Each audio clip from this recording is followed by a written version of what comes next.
Hey everybody. Hey everybody. We're live.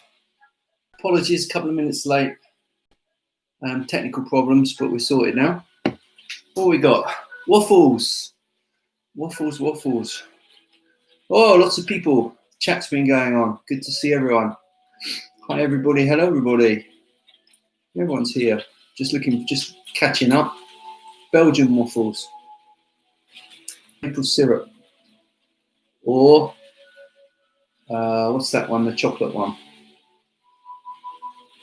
Hello. Can hear you loud and clear. So, don't know if you can hear as well. It's raining. It's hammering down. It's been hammering down all day. Hey, 𝐒𝐿𝐥𝐥𝐨𝐫𝐭. Hey, Sean. Hey, everybody. Right, so it's waffle time. It's Q&A today because there's no blog post. It's unscripted today. Hi, Jonesy. It's unscripted today, so I'm going to rely on you guys sending me some juicy questions. Usually you don't let me down. I usually get loads of great questions. There was some question, I can't remember precisely what it was, but something about the relationship of Chinese medicine to martial arts. Somebody asked me, but I didn't note it down. Wow, it's really loud, the rain. Can you guys hear it? I've got some relaxing music. You can hear fine, great. I've got some relaxing music playing in the background, but the rain is drowning it out. So, yeah, this week, it's been a good week. Enjoyed doing the nuggets. Academy's been good. New lessons drop Monday. Zoom class tomorrow. I like the rain sound. Yeah, I do too. I just finally today, I'm in my new place and I have had my books packed in boxes for like a month and I've finally got the bookshelves up. So tomorrow is going to be a fun day. I'm going to get my books out, which then my waffles will be much better because I can get all my texts that I use for reference. I have lots of things. Sound suddenly improved. I don't know why. Maybe rain stopped. So I need some questions. Can be the usual suspects. I have a text on how far along is the workout area? So hasn't even started, Sylvia. Unfortunately, I've had some people around to give me quotes, but not come back to me. So the links between acupuncture points and organs in Chinese medicine determined. That's a juicy question. What's your favorite piece of equipment? Okay, cool question. Sorry, the workout area outside is just kind of small talk chat, yeah, not waffle worthy because there's nothing to show for it. There will be. All right, we can talk a little bit about the links between acupuncture points and organs. Tiger's mouth. We use Martian acupuncture. Okay. Called fu-hao, not fu-jiao. Fu-hao. Tiger's mouth. Acupuncture point of tiger's mouth is called something like joining valley. 𝐒𝐿𝐥𝐥𝐸 in Mandarin. 𝐒𝐿𝐥𝐸𝐿𝐥𝐸, something like that in Cantonese. Different forms we're learning in the academy. Yep, happy to. How much TCM will be applied in your Sifu school? Right. Okay, this is plenty. I can start my waffle. Just letting it holistically just bubble away for a bit. So we'll start with Simon's one, and it will be a waffle because I think there's a fundamental difference between traditional Chinese medicine, what's now called TCM, right? TCM is a term and it's like Qigong. These are terms that only really happened after the Cultural Revolution. It might shock people to know that, but they never used to call TCM or Qigong. And Daniel in the house. Hey, nice to see you, Daniel. Daniel-san, welcome. So yeah, they didn't used to call it Qigong or didn't used to call it TCM. So that's another thing. The terminology changed a lot in the last 50 years or so. So let's talk a little bit for Simon about this idea because this is fascinating to me. Especially those of you of a scientific bent, like I know Simon's a scientifically trained, and a lot of it looks like absolute nonsense, doesn't it? This point connects to the lungs and then the heart and the small intestine and It's like, what's that all about? And is there a link? Is there an actual link? Can you actually, some people say that, using MRI scanners, they found these kind of chi pathways into, as far as I know, that's not, maybe that's wishful thinking, confirmation bias, whatever. I think looking in the wrong place. So my personal feeling about this is that you should look at it as, if you're a scientific minded person, the closest thing to it is ecology, ecological. Okay. So for example, I was reading a story where they introduced some wolves to this environment that they'd been extinct for some time. I think this was in Canada. They put these wolves in. Well, the wolves ate the beavers. The beavers stopped building the dams. The rivers changed course. It ruined the ecosystem. The trees died. So now if you say to somebody, okay, if I put a wolf there, a tree dies over there, there's no obvious cause and effect link from what's the word? If you hone in on it, yeah, you can't see an obvious causal effect between how is a wolf over there cause a tree to die over here. Okay, so there's no obvious connection.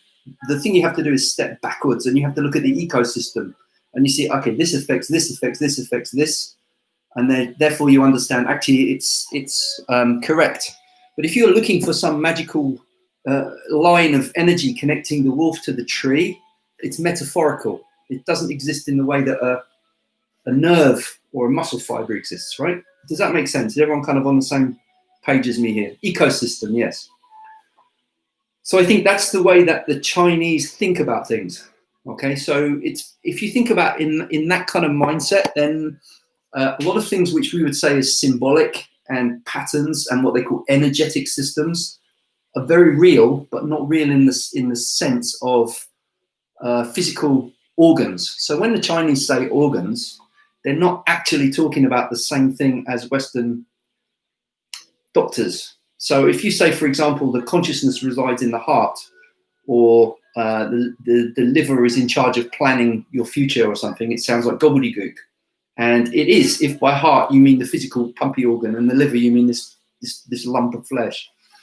So when they use the organ names, actually, Simon, this was a fairly recent thing. This is since the modern TCM, where they've tried to say, okay, that's kind of equivalent to, because they're trying to make it Western, they're trying to bring it up with the rest of the world. So they're saying, right, we're trying to make this acceptable to the Western science. In my opinion, it's the wrong way of doing it. It's completely backwards, because most scientists would look at it and would laugh at it, because it's kind of pseudoscience. Don't do it like that. Think of it in a totally different way. It's a totally different operating system. It's absolutely beautiful and perfect and sophisticated and wise, and it's so wonderful as it is, without having to be. It's like these people that say they're Tai Chi and then they say things like, oh, if you only knew the deadly pressure points, you could enter a MMA competition and kill all your opponents and all. It's a nonsense. And when you say things like that, it kind of cheapens it, because it's making something which is really nice into a kind of a rip-off version of something else.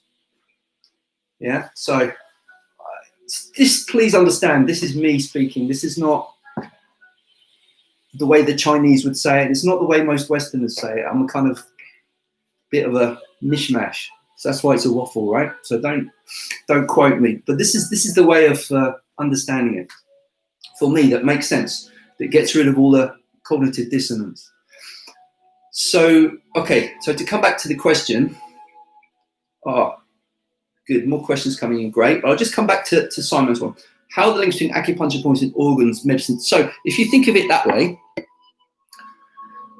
and you define heart, for example, as consciousness, joy, in the 5 elements, it has, a certain color, red, it has certain, all these things which are associated as an energetic, holistic concept. And then you notice that certain things affect that.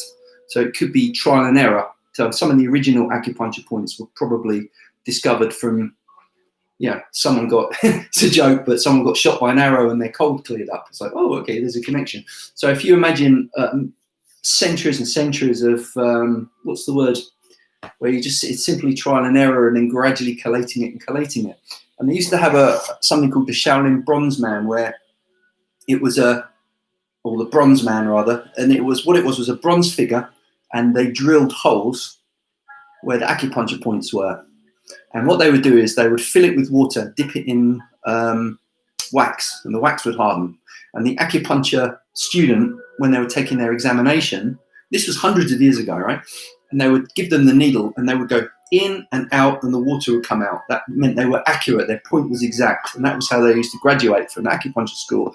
And the Bronze Man statues, I got pictures of them, and they're pretty well unchanged in terms of point location to the present day. So these things have been mapped for a long time. Part of my feeling against trial and error and generations of accumulated and refined knowledge. And the other thing is, when you do a lot of introspection and qigong, and some of these people would live like in the mountains, very simple life, very few distractions, extremely sensitive to energy, extremely sensitive to inside and outside, and how the two things kind of affected each other in a way that we're just simply not aware of in this present day. And so they could feel a lot of this stuff, and they would map it out. They would map it out so that other people could learn it by rote. So I think some of this was an external representation of an internal subjective feeling. I don't know if anyone saw, there was a caveman, or a mummified Ice Age man it was, and they dug him up, and he was tattooed, and they're like, oh, that's interesting, we didn't realize tattoos went back such a long way. I wonder what these tattoos were. And fascinating enough, the tattoo locations were on the acupuncture points that would treat arthritis. They're actually damp points for cold and damp in TCM terms. So we could assume this fellow probably had some kind of arthritis or some kind of joint pain, and he tattooed these so he could find the points and self-treat. So that goes back way, way, way older even than the early Chinese texts. This stuff has been going on a long time. A long time. So that answers that, hopefully. He had arthritis on MRI. Oh, is that right? Oh, excellent. Cool. I didn't know that. Trial and error makes sense. Yeah, okay, sure. Let me just go back to the other questions. I love that rain. Just looking to see what questions I missed. Give me a second. Favorite piece of equipment? My favorite piece of equipment. I suppose my 𝐿𝐴 sword, I would say, but depends. Sometimes it's just my kettlebell. Sometimes it's really simple. Tiger's mouth I spoke about. Full how. Acupuncture is the fourth point on the large intestine meridian. So 1, 2, 3, 4. Goes on this shape here. It goes down into here, goes over the forearm. It connects to the large intestine. But it's also used to treat pain. It's used to treat toothache, headache. But yeah, it stimulates. It's the source point on the large intestine channel. And be a little careful pressing it. If somebody's pregnant, it's a prohibited point. So use with caution. Apart from that, it's fairly safe. Martially. Usually when they use the term tiger's mouth in martial art, they're not necessarily talking about the pressure point. Although, when you're gripping somebody, you can obviously get into that pressure point to release a grip and so on. But they use it more when they're describing the alignment. So if they say, for example, punch with the tiger's mouth facing upwards as opposed to downwards, then people know the orientation of the fist. So it's often used like that.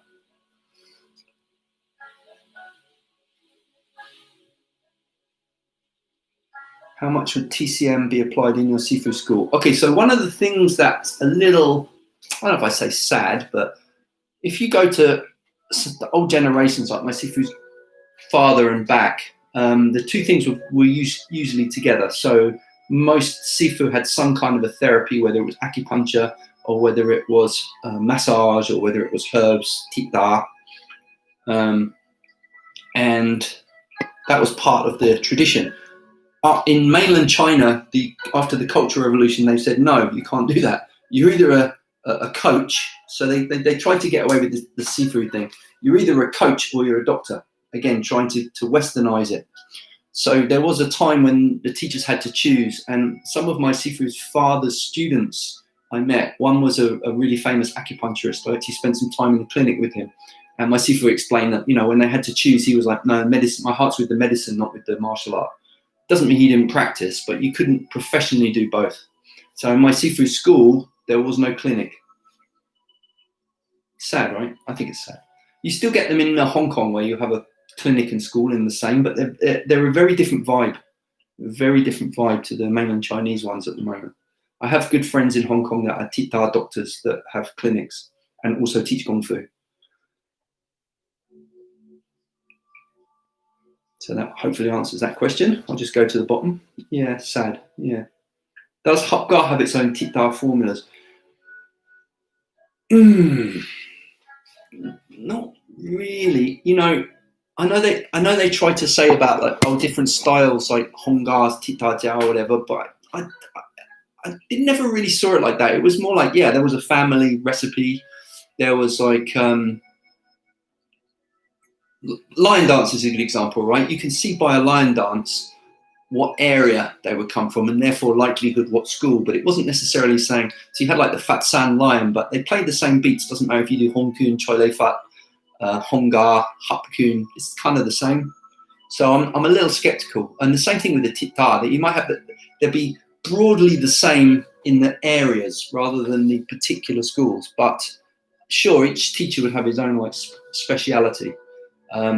So I have some jiao that I actually brewed last year. I have a box here of bottles, so I'm going to figure out how to post them out if anyone wants a really good jiao, because that's strong stuff. That was brewing for like a year. That's really, really good stuff. So, but yeah, Tita jiao worked well for me. Oh, I'm glad to hear it. Thank you. Sun character fist. They call 𝐂𝐡𝐚𝐧𝐧𝐞 just because the Chinese character for sun looks like that. Just that reason. Okay. What else?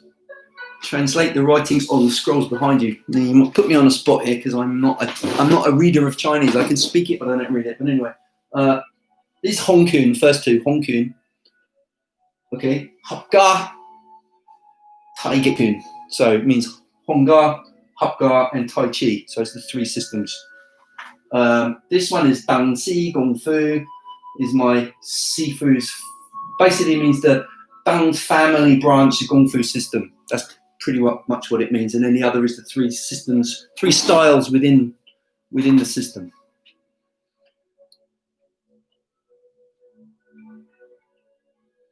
On the subject of TCM, I was told Chinese don't recognize the pancreas.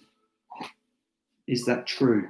Well, the pancreas isn't one of the 12 organs of TCM. I don't know about don't recognize the pancreas. I don't really know what that might mean, but we don't use the pancreas as part of diagnosis. It more comes under the spleen in terms of again, this sounds like nonsense, but in terms of functional, okay, the stuff which is attributed to the pancreas in Western medicine comes under the function of the spleen in Chinese medicine.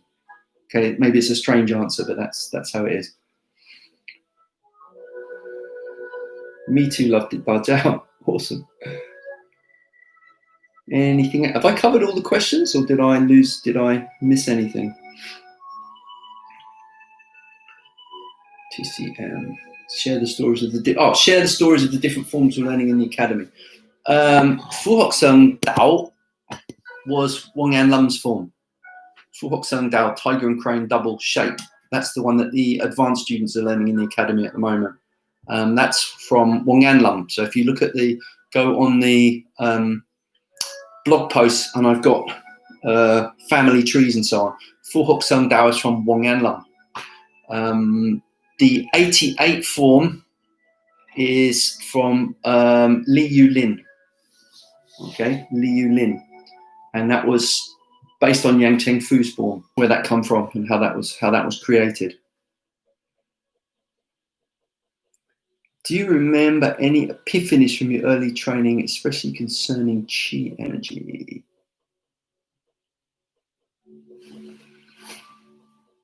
I'm thinking.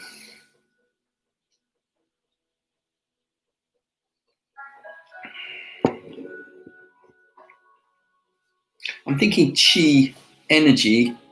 Okay, epiphanies from your early training. I'll give one example, right? This maybe is a more of a concrete example. In my pushing hands, which is a part of Tai Chi, my teacher at the time, this would have been in the 80s, was trying to explain how to spiral an energy. So while you're going in, how to add a kind of a spiral component to it, and using the mind, the intent to kind of lead it, which I intellectually understood, but I just couldn't get a handle on it. Every time he pushed me up, I couldn't get it. I couldn't translate it to a kinesthetic sense. It just wasn't happening. And then I remember one day I got up really early and gone to the park and done the training. And then I had at the school, and we did a session, and it was afternoon. We usually have a nap and then evening training. So I remember afternoon nap, and I was at that kind of like half dreaming, half waking kind of state. And I was dreaming of these spirals and these energies, and it clicked, and I got it. Oh, and the next morning I went to the park, and I had it, and I could translate it. So I think what was going on then was a kind of this unconscious brain was kind of trying to figure it out, and then there was an epiphany, which was it figured out whatever the heck it figured out, and it was revealed in a kind of symbolic sense in the dream of this kind of feeling, which I could then translate into the push hands. So I think chi is a kind of a nebulous concept, deliberately so. I think it's like what they call fuzzy logic, right? I think if you try and pin it down too much, it's not useful. I think it's be a bit fuzzy. Let your brain kind of do its thing, and then let your consciousness do its thing. And chi is the kind of not quite energy, not quite physical. It's kind of that kind of intermediary. So that's an example. That was an epiphany.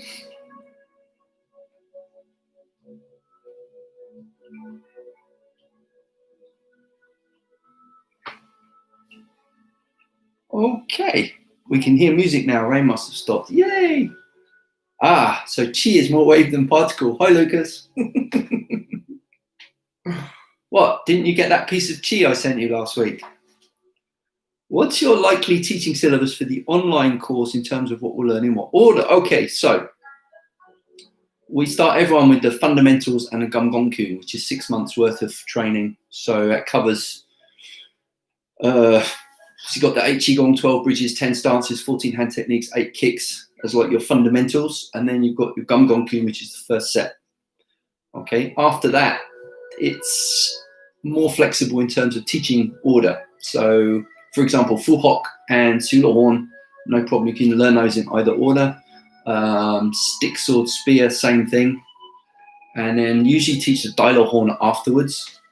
And then the Minnoi Jam for the older people or people who have completed the curriculum. So that's the kind of more or less syllabus, but it is flexible. It's not rigid. Yeah. Could doll kittens maybe chi is quantum, man? Wouldn't it be cool? You know, wouldn't it be cool to get like a quick recharge? I don't think it's that kind. Well, maybe it's quantum. Yeah, maybe it's quantum. It could be Heisenberg's uncertainty chi principle. There was a book though, you've probably read it, Lucas, called Fuzzy Logic. And when I read that, I thought, okay, this is actually similar. Some of this is similar. Is that about Tai Chi? Sorry, Monique, what was about Tai Chi? Grown up Lucas. Yeah, well, Lucas is the master of the groany joke.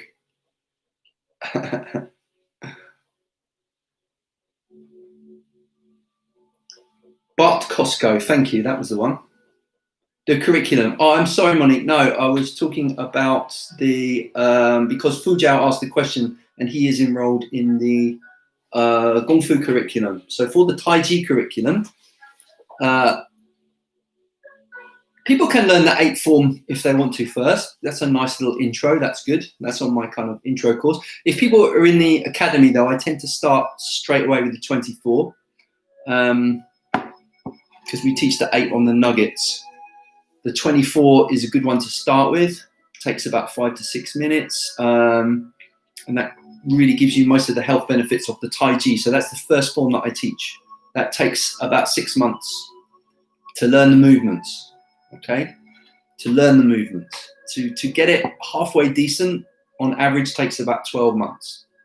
That's to give you a broad, I mean, obviously some people are practicing it every day, some people practice it only a couple of times a week, so it's going to make a big difference. And it's not really about rushing through it, but first 6 months really to 12 months Tai Chi. And then I teach the 24 forms, then I teach the 88, which is the longer set. And at the moment in the online curriculum, I decided to teach the 24 followed by the long form before I teach anything else. So after that, it's more flexible, like the Gong Fu. It's like you've got the basics. You can be flexible in what order you learn it. So you can learn the broadsword, the sword, the fan. There's a combined Taiji routine, the 42, which is nice as well, which is in our curriculum. We also have there's two band sequences, 2-person sets. One is a push hands, and one is what they call the Sansao, which is the Taiji as a martial art form. But that can also be done as a solo form as well. That's broadly the Taiji curriculum. And then after that, you can also learn the Minoi-jump, which is my Sifu's Taiji, which kind of bridges between the two curriculums. So if you've got the 𝐿𝐴𝐿, 𝐿𝐴𝐿 here and the Taiji here, and then the Minoi-jump is like that. Will we eventually be able to grade qualify? This is a good question. I'm not sure at this point. I would need to see people and would need to do some workshops. So there may be a point where if people have been working online and then I can see them in the flesh and give some help and give some pointers. And there may be, I mean, I don't see why not if people are interested in such a thing. Really interested in Minoi-jump, yeah. Yeah, years to go. Yeah, I mean, I would say curriculum-wise, it's probably 5 years, I would say, to learn the curriculum, the whole system, either system, about that. But I don't think it's, you can learn it quicker, you can learn it slower. It's not really about that. It's just like playing a musical instrument, you know, someone that knows more pieces, someone who's a pianist that's learned 20 pieces doesn't mean they're a better pianist than someone that's only learned 10 pieces. Some of my teachers more emphasize lots of sets. Some emphasize very few, even just one. But a master can just play one thing and it's like, okay. But to get to that point, sometimes you have to learn. Sometimes you have to go through a phase of accumulation and then refinement. So it's like if you're doing a thesis or a PhD or something, you go through your research phase and then you want to turn in your thesis. So you want to refine it. Quick is not interesting, that's true. That's very different Minoi-jump in the Lama style. Okay, it's the white crane system that has a set called Minoi-jump. It's not my family system, so I'm not going to get into who created that. But it all goes back to Wang-Yan-Lum, but Wang-Yan-Lum didn't teach Minoi-jump as a set, he taught it as a principle. So when people put the form together to express the principle, so you're going to get different expressions of it. In my Sifu's family style, in the 𝐿𝐴𝐿, Minoi-jump was a training principle. You can do, for example, you're learning 𝐿𝐴𝐿𝐿, but you can do 𝐿𝐴𝐿𝐿 in Minoi-jump style. Think of it like doing Tai Chi. It's like that. It's the needling cotton is a training principle. Okay. But yeah, white crane have a set called Minoi-jump. It's not the same. What was the training session you remember from your Sifu school that pushed you the hardest? That's a good question. There's a lot. There's so many. Interesting, 𝐿𝐴𝐿𝐿. How did you learn so many forms at such a great level in a relatively short time you were in China? Another good question. I'll go over all of these. Let me go back. What was the training session you remember from your Sifu school that pushed you the hardest? We were once doing I'll tell you the story. Some of you guys may have heard the story, but I'd been in China at that time for about maybe 6 months, and I was really missing, this is really random, I was really missing digestive biscuits. And there was a shop that was called the Friendship Store in those days. You know, all foreign stuff was sold in the Friendship Store. It's called the Friendship Store so they could charge you exorbitant 5 times as much as everywhere else to get your favorite, you know, Western brands. I remember going in there and saying, "Oh, there's some of these digestive biscuits," and they were something like £5. This was in 1990. I mean, it was something like ridiculous. I was like, no way. But you know what? A few months later, I'm thinking, oh, you know, I think it might even be worth me spending £5 on these digestive biscuits. It's a small packet. Anyway, yeah. In the end, I thought, okay, I'm going to buy these. So I bought these, and I took them back, and I had a private lesson that afternoon. And I said, "Oh, Sifu, digestive biscuits. Try a Western," because it was like my chance to show him some Western culture. It was like, "Try one of these." And he had some tea. Always drank tea when he was teaching. He's like, "That's pretty good. Yeah, that's pretty good. Cool." So then he said, "All right, he wanted me to practice an exercise called teacups, which is where you've got 2 cups of tea in your palms and you're winding them and you're rolling, taking them back over your head and you're winding them like this. And this is good for your shoulder rotational and your waist and your hips, and the movement gets gradually bigger and smoother, and it's a good exercise. So practice teacups. So on go the cups of tea, right, boom, boom, boom, boom, boom, boom. I'm going around and I'm going around and I'm going around. And he's watching me and drinking tea and eating my biscuits. And this went on and on and on. Occasionally he'd put some, top up the water, the tea in the teacups. And or say faster or lower or bend your back more or something like that. And all I was thinking, like the corner of my eye, every time I went around, I was just watching this packet going down and down. I think I must have did this exercise for about 30 minutes in the end, and I didn't have many biscuits left, if any, by the end of it. I was quite like feeling sorry for myself. Maybe that wasn't the story you were hoping for, but there it is. That's an example. The hardest physically, so that one of the sets in 𝐿𝐴𝐿 is called 𝐒𝐮𝐩𝐸𝐿, and 𝐒𝐮𝐩𝐸𝐿 is a set which takes about 1 minute to do when you know it well, but it's hard minute. It's like a 400-meter sprint. It's like really hard. It's bam, bam, bam, really bum, bum, bum, finish. And I remember Sifu's son was there training, and he said, okay, he had a competition coming up. So Sifu was like, oh, he's putting the last, like just getting his reps in for his competition. So you're going to double up on your private lesson. Well, it was a 2-hour private lesson. So I was like, fine. He took the biscuit, exactly, crumbs. And good serving teacup story, yeah.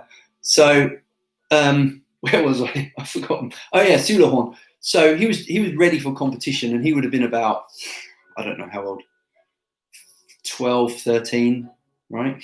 So, you know, I was adult, nowhere near as fast or flexible as this little kid.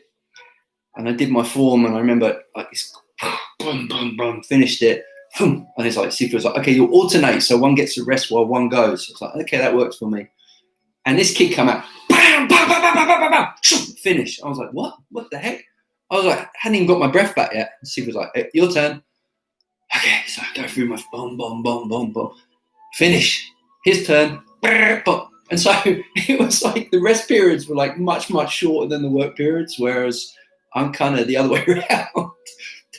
That was hard 2 hours. That was a hard 2 hours. And the only feedback you got was you need to be faster, you need to be lower, you need to be whatever. More power, more speed, again, faster, lower stances. And it was like that for 2 hours. People think it's so cool, but if I talk like that, everyone would just run a mile.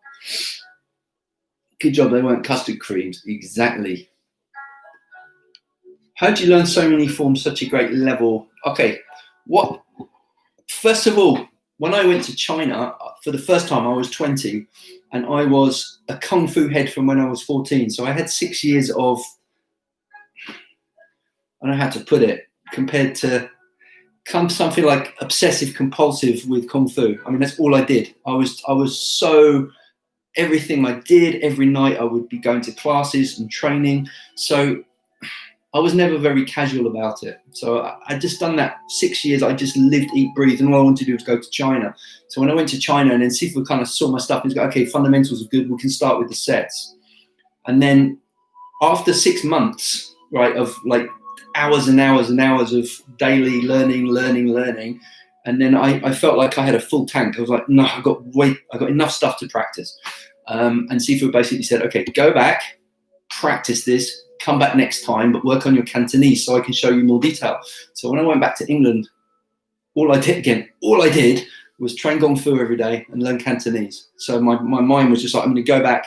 And then the next time I went, the following year, which was a short period, I was 2 or 3 months. And that was just picking everything apart and going over detail and refining it.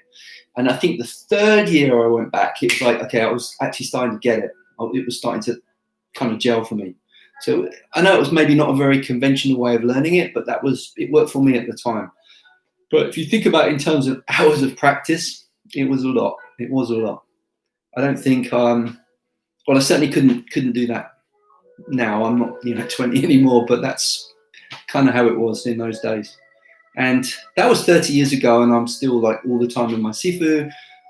Just this morning, via social app WeChat they use in China, sent in my videos, feedback, and so I'm just waiting so I can go over there and train some more with him. So it's just that, really. Any recommendations after I finish Cobra Kai? Nothing will beat that. I love that show. People seem to think, though, because I said on the Facebook group I like Cobra Kai, that was a kind of an endorsement of the martial arts in Cobra Kai. I like Batman as well, and I like Tom and Jerry. I'm just saying, I'm not saying that anything about that is real. Okay, I love the drama, I love the characters, and I relate to a lot of the sentiments in it very much, very much. I think they got a lot right, and I love the fact that when I saw that as a kid and everything's black and white and goodies and baddies, and how you go back to it as an adult and it's all shades of grey and it's all mixed up, and I think that's exactly right. I think that's exactly how it is. Batman does proper ma. Batman. There was a character in DC Comics called Richard Dragon. There was a book about it, and it was an old 70s Kung Fu paperback, one of those kind of cashing on the Bruce Lee era.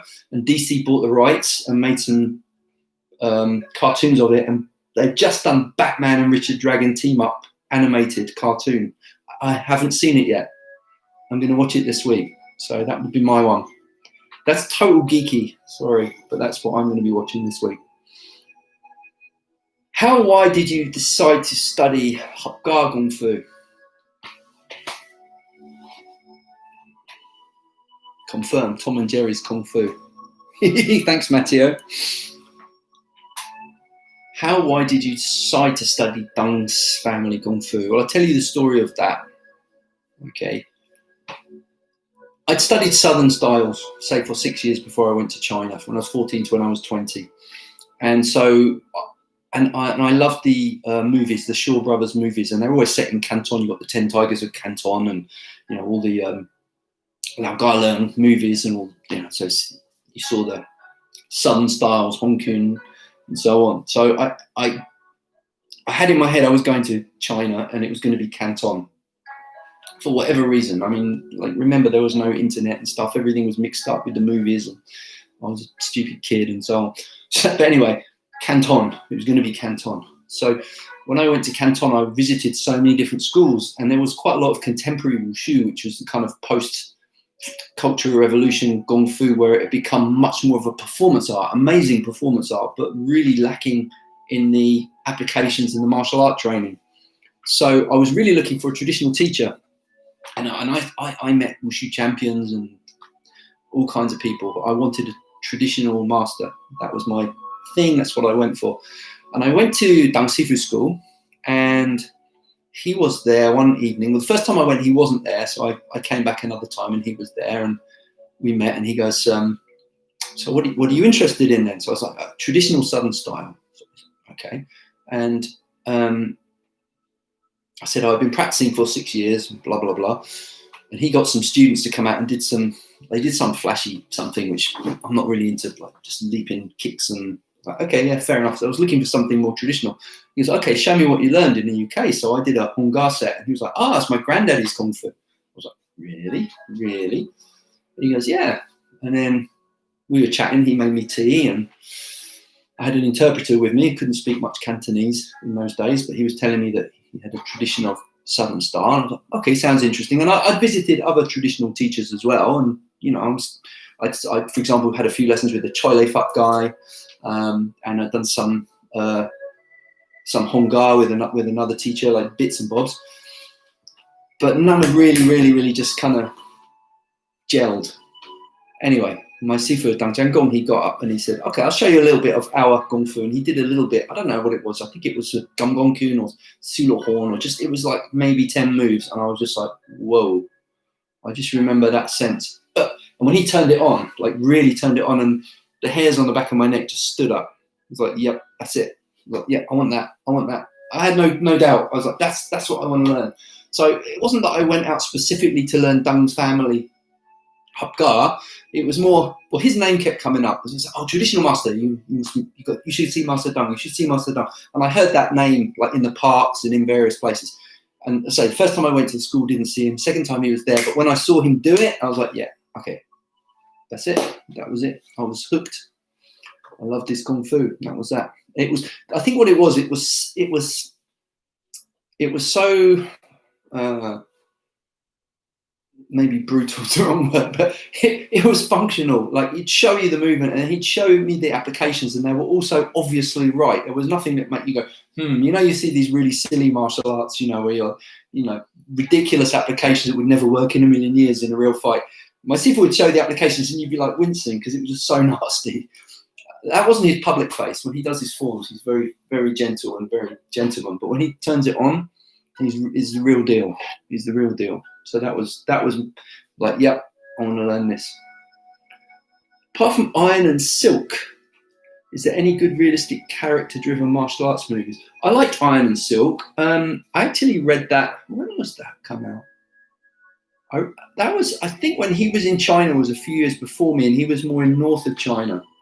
And Mark Saltzman wrote that book. And he also wrote some follow-up books, which were very, very good as well. There's one of him growing up in America, learning Kung Fu in a kind of a fake Kung Fu school, which is just hilarious. It's so, you can relate if you're a Westerner, what they would now call cultural appropriation, right? But there it was in those days. For us, it was just, we just wanted the whole kind of monk thing. Are there any other good ones?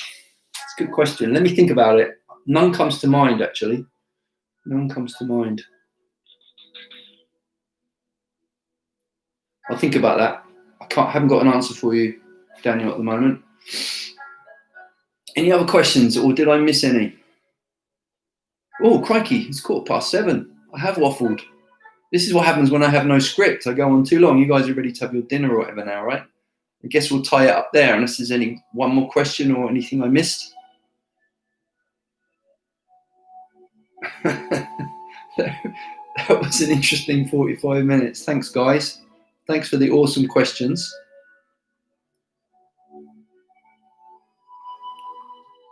What's that? Jonesy Wells put a comment. 𝐂𝐡𝐚𝐧𝐧. What's that? I'm not sure what that is.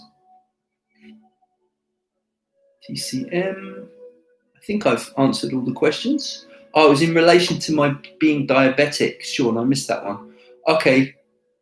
Yeah, again, diabetes in traditional Chinese medicine is called tongliubeng. Tongliubeng literally means tong is sugar, liu is urine, bang is illness. So sugar, urine, illness. That's how they call it in TCM.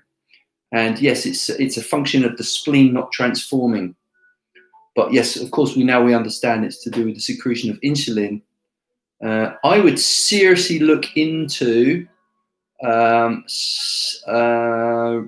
some of the low carbohydrate diets. I have another student who may be online now, Gordon, who might be able to steer you in the right direction about that.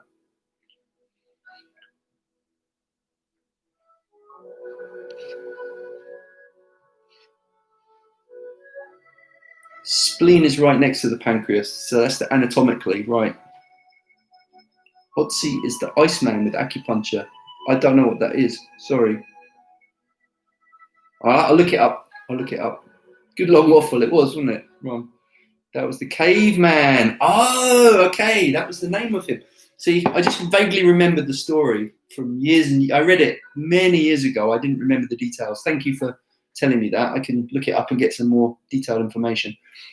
Kung Fu is getting a bad name amongst non-Chinese martial artists, with some Kung Fu masters getting beaten up in seconds on YouTube. Where do you see traditional Kung Fu going in future? Will it survive?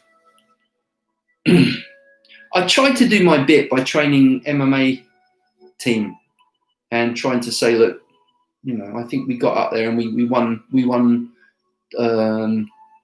championships. And if you watch some of them, typically when they do the what do you call it, the voiceover, the narration, what do they call it, commentating, that's the word. And they're commentating the fights, they say, ooh, didn't really expect that from a traditional Kung Fu school. Oh, wow, oh, this stuff really does work. So I kind of tried to do my bit, and I think we convinced a few people.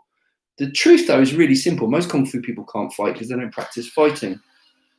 Give me a second, my music things. Be right back.